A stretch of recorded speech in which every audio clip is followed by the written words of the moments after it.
Tobin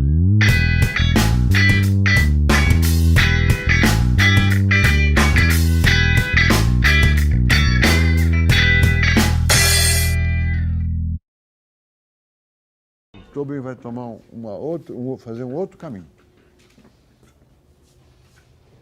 Primeiro é um caminho sério, né? Aliás, é um caminho que eu recomendo sempre para qualquer assunto teórico, mas em economia é uma boa recomendação. Não comprem facilmente o argumento do modelo, de qualquer modelo. Aumenta isso, cai aquilo, portanto o resultado é aquilo outro. Pensem como aqui está sendo pensado, como é que se dá exatamente isso? Como é que funciona? Como é que você imagina que funciona? Use a contabilidade, vamos dizer, uma preocupação jornalística, como é que isto ocorre? Quais são os fatos que se seguem a essa decisão que explicam o resultado que você quer que aconteça? Que é o que ele faz aqui, ó. Aumenta a oferta de meios de pagamento, causa inflação. Mas como que funciona isso? Como é que aumenta a oferta de meios de pagamento? Será que é no porão do Palácio Planalto, um funcionário sigiloso imprimir dinheiro, ou na Casa da Moeda? Não é assim. É ou por uma política de open market ou por um déficit público. Agora, a questão terceira é como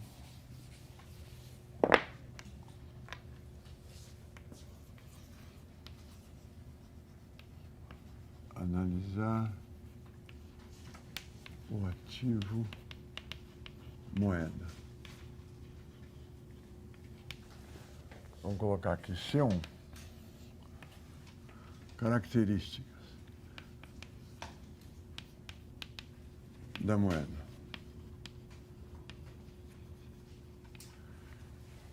Em relação aos outros ativos. Ele fala que todos os ativos têm um risco. E esse é um caminho que a teoria econômica e as finanças vão assumir a partir desse artigo aqui, a hipótese que o risco pode ser modelado através de uma distribuição normal. Nós supomos que o risco pode ser modelado assim, ó, com uma função deste tipo. Onde aqui são as frequências, as classes de frequência, que é a média, que é igual à moda. E ela tem ela é caracterizada por dois parâmetros, a média e o desvio padrão. A variância, sigma 2. Então, a moeda seria um ativo que tem risco zero. E os outros têm o risco dado por essas distribuições. Um alerta. Tem um alerta que fumar dá câncer, agora preciso fazer um alerta aos economistas. A gente sempre começa com uma hipótese simplificadora para facilitar nosso raciocínio, para facilitar a pedagogia desses modelos e acaba ficando com essa hipótese simplificadora.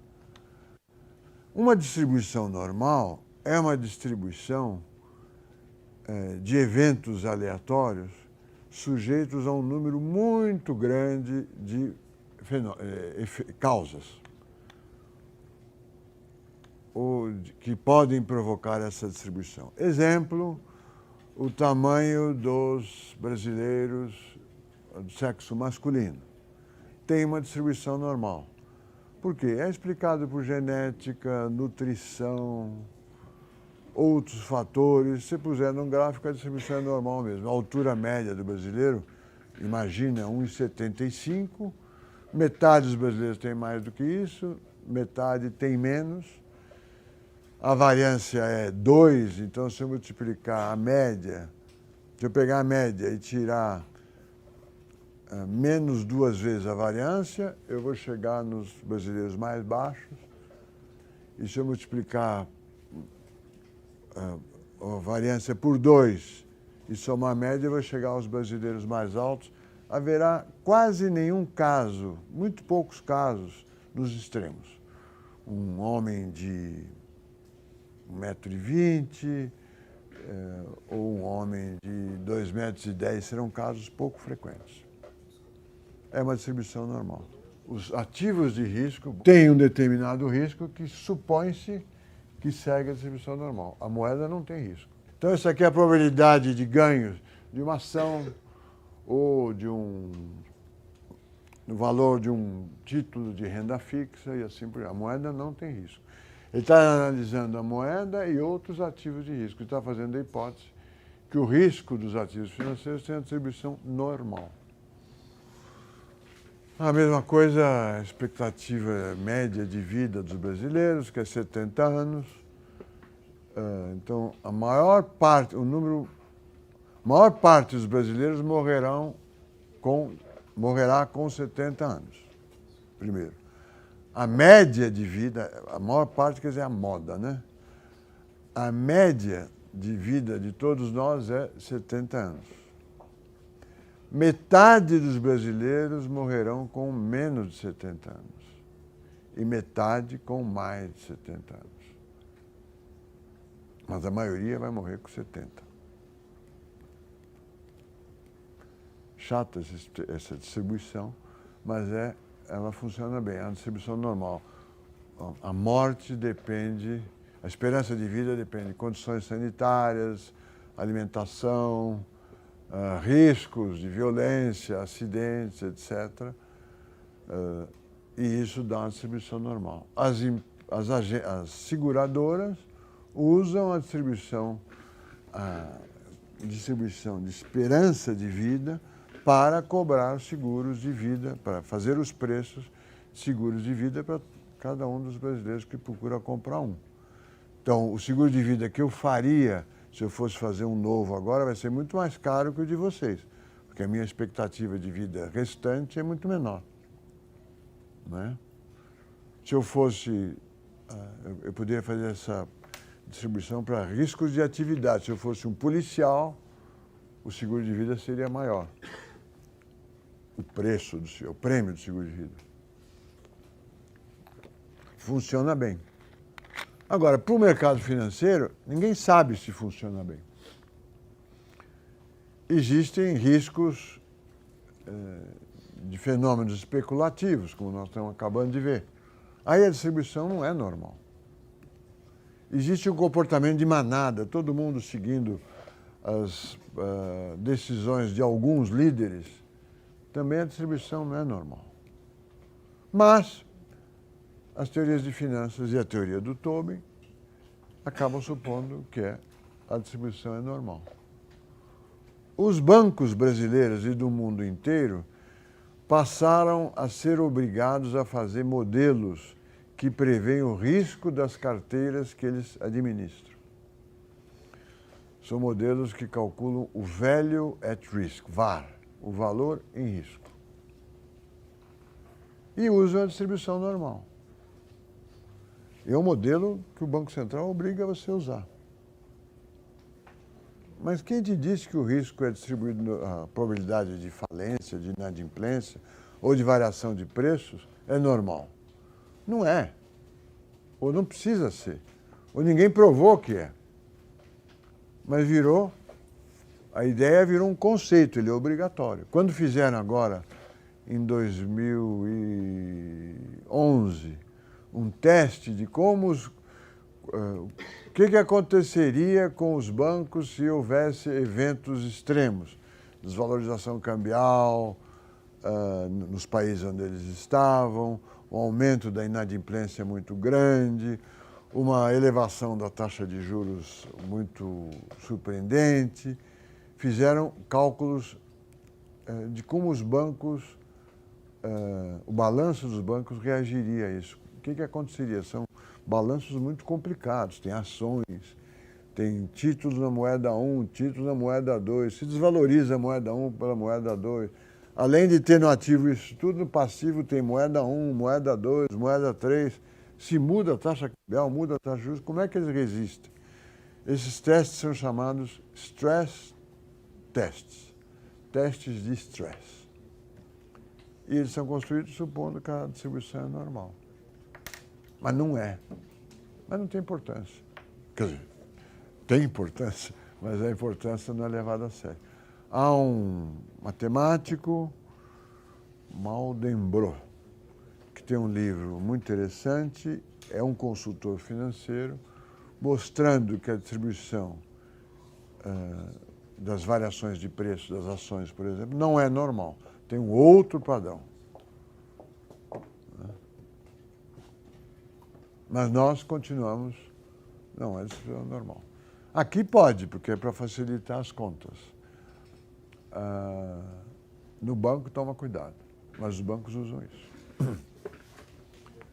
Então, o Tobin, ele fala, tem vários ativos, ativo 1, ativo 2, ativo 3, por exemplo, que tem uma expectativa de ganho, vamos colocar aqui uma esperança de retorno R1 e uma variância sigma 1. Esse aqui tem uma esperança R2 e uma variância sigma 2.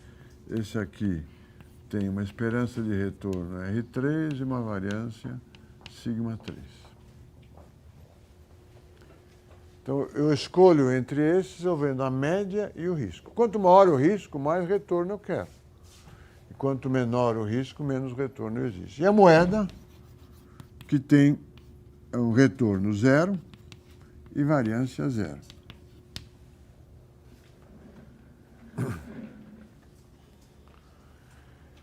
O retorno desses ativos é correlacionado. Ou seja, ele é uma função da variância dele mesmo e da covariância com os outros dois. 2 e 3. Covariância com os outros dois. 1 e 3. E aqui, covariância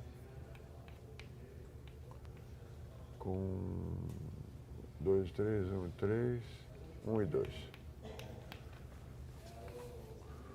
Ou seja, o retorno depende da variância dele mesmo e como é que ele está correlacionado com os outros.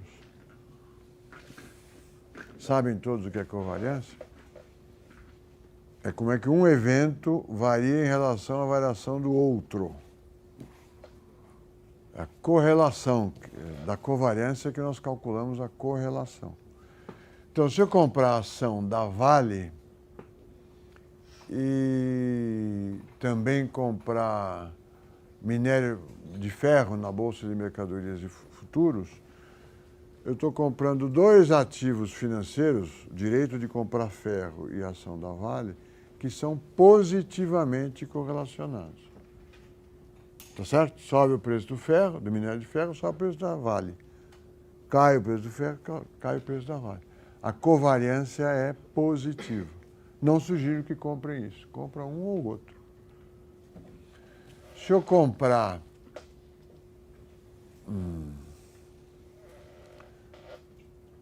ações da Vale, que é minério de ferro, e ações de uma siderúrgica, pode ser que a correlação seja negativa. Sobe o preço da Vale, sobe o preço do minério de ferro, cai o preço da ação da siderúrgica, porque o minério de ferro ficou mais caro. E ao contrário também, cai o preço do ferro, a ação da Vale cai, a ação da siderúrgica sobe. Aí a covariância é negativa. Se a covariância é negativa, o risco é menor. Está certo ou não? Por que é menor? Porque quando eu ganho, quando a Vale sobe, eu ganho aqui e perco um pouquinho aqui. Quando esta aqui sobe, essa daqui cai, eu ganho aqui e perco um pouco aqui. Estou diminuindo o risco. Estou fazendo uma diversificação do portfólio.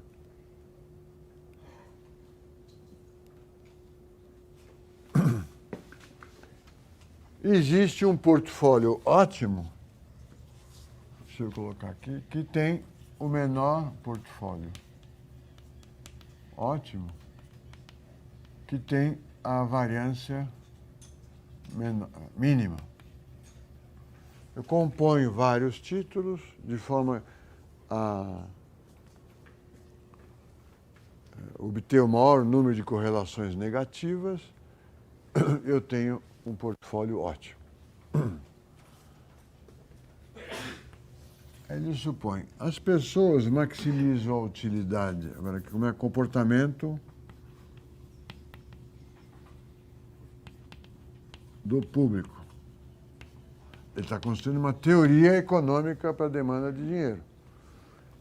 Para construir essa teoria, ele tem que começar dos princípios gerais da teoria econômica, maximizar a utilidade. Ele imagina que o público maximiza uma utilidade que tem como argumentos a taxa de retorno e a variância. Maior taxa de retorno possível e menor variância possível. Graficamente,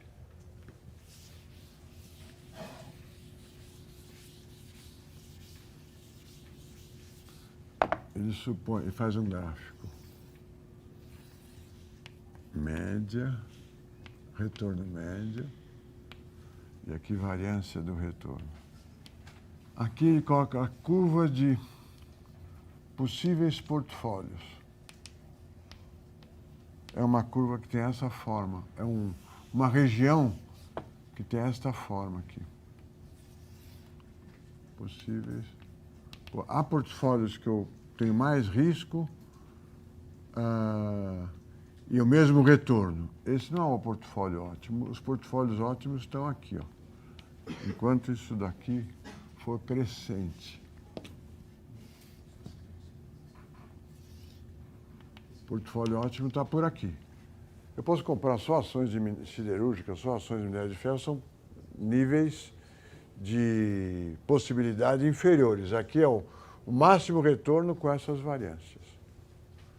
E aqui eu ponho o retorno, o ativo moeda, que tem retorno zero e variância zero. Então, as possibilidades de composição de retorno e risco são dadas por essa linha. Combinação de dinheiro com os melhores portfólios possíveis. Aqui está a curva de utilidade do indivíduo entre média e retorno. Este indivíduo retém uma determinada quantidade de dinheiro, que dá um retorno zero, e uma determinada quantidade de ativos com risco, e escolhe esta posição. Então, ele justificou por que alguém reteria moeda, além da justificativa que ele apresentou anteriormente, a demanda de moeda para transações como uma função dos juros e do custo de transação. Ele apresenta agora uma demanda de moeda como uma demanda associada a risco. Isto é apresentado no artigo consagrado chamado Liquidity Preference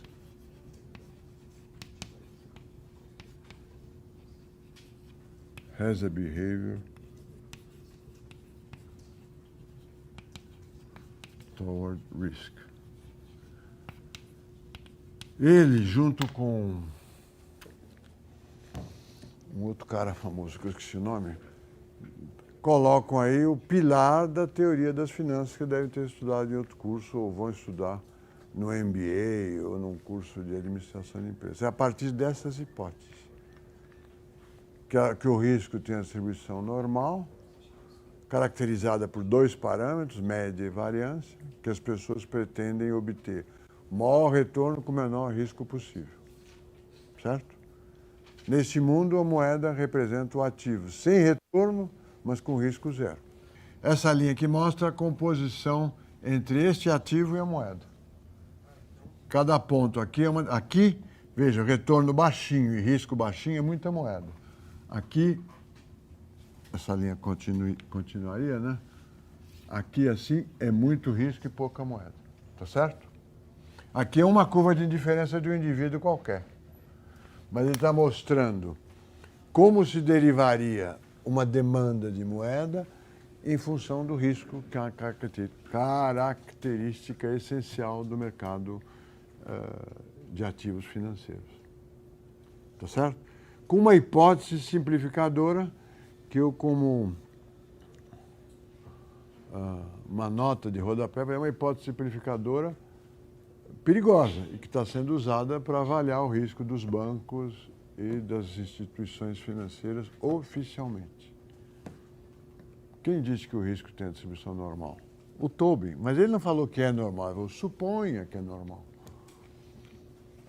Para fazer a explicação dele. Ele podia supor uma outra distribuição com 4 parâmetros, porque a normal é definida por 2 parâmetros, média e variância. Existem outras distribuições definidas por vários parâmetros, média, variância, momento terceiro grau e assim por diante. Assimétricas. E quem tiver interesse, gostar de matemática, Maldenbrot é o sujeito que propõe e analisa outras distribuições. Muito bem, aqui está a demanda de moeda, não caiu do céu. Agora, ele precisa ver como é que essa demanda de moeda e como é que esse ativo se comporta num modelo de equilíbrio geral, ou seja, quando comparado, como é que eu analiso os efeitos da política monetária? Eu coloco mais moeda e tiro títulos da dívida pública. O que acontece? Você tem que saber o que acontece com as taxas de juros e preços de todos os outros ativos. E eles podem ser ativos complementares ou substitutos entre si. Qual é o resultado dessa modificação na oferta de ativos financeiros promovida pelo Banco Central? É isso que nós vamos ver na próxima aula, porque é uma visão mais longa. Para não perderem onde estão, nós estamos discutindo monetaristas e neoclássicos, agora tem um neoclássico aqui propondo uma teoria rigorosa para a moeda. E a moeda como um ativo financeiro que concorre com os outros e não como um passe escolar, ou um token, ou um vale-refeição, que é a visão que os clássicos teriam. Da moeda como meio de pagamento e não como unidade de conta e reserva de valor.